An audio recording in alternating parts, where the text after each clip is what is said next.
जिस बेरहमी और बेदर्दी से एक 21 साल के लड़के ने अपने पिता को मार दिया, वो मानसिक और भावनात्मक तौर पर बहुत अधिक परेशान करने वाला है।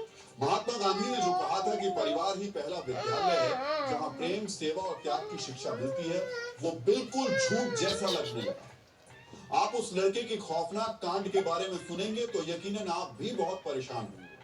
जिस भारतीय संस्कृति में संबंधों को प्राथमिकता दी जाती है, वहां जब एक बेटा अपने पिता को टुकड़े टुकड़े काट कर फेंक देता है, तब उस हत्यारे बेटे की मानसिकता पर चर्चा करना जरूरी होता है। इसलिए अब हम बर्बरता से रिश्तों का कत्ल करने वाली सोच का डीएनए टेस्ट करेंगे।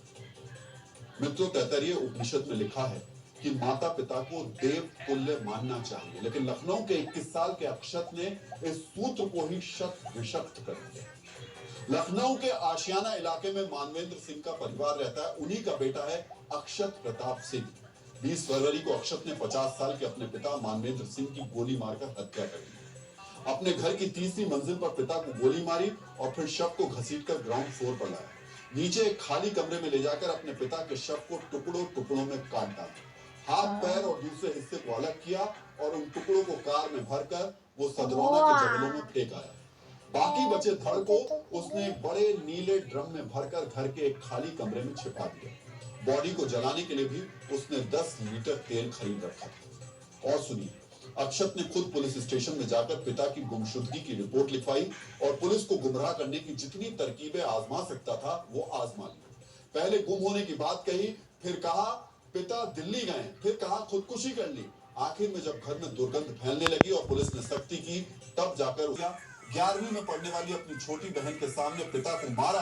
और जब बहन ने इसका विरोध किया तो उसे भी जान से मारने की धमकी दी, उसे घर में कैद कर दिया।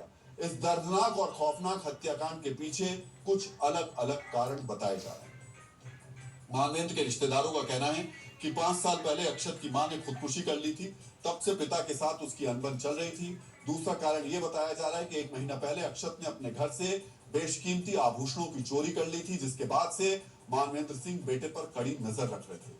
तीसरा कारण यह भी बताया जा रहा है कि 21 साल पहले अक्षत पूरी तरह से बिजनेस को अपने कंट्रोल में 21 साल में करना चाहता था। इसको लेकर बहस हुई थी। चौथा कारण पढ़ाई लिखाई से जुड़ा हुआ है। मानवेंद्र सिंह चाहते थे कि अक्षत डॉक्टर बने। उसने 2 बार नीट की परीक्षा भी दी थी, लेकिन असफल हो गया था। और डीएनए में अब आज का संदेश, हमेशा सफलता की संभावनाओं पर ध्यान दीजिए, असफलता की आशंका पर नहीं। डीएनए में अब आपको जय हिंद कहने का समय आ गया है। जय हिंद। डीएनए में कल आपसे फिर मुलाकात होगी। तब तक के लिए अपना ख्याल रखिए, सुरक्षित रहिए, मुस्कुराते रहिए और याद रखिए, ये देश सबका है, ये देश हर जाति हर धर्म का है।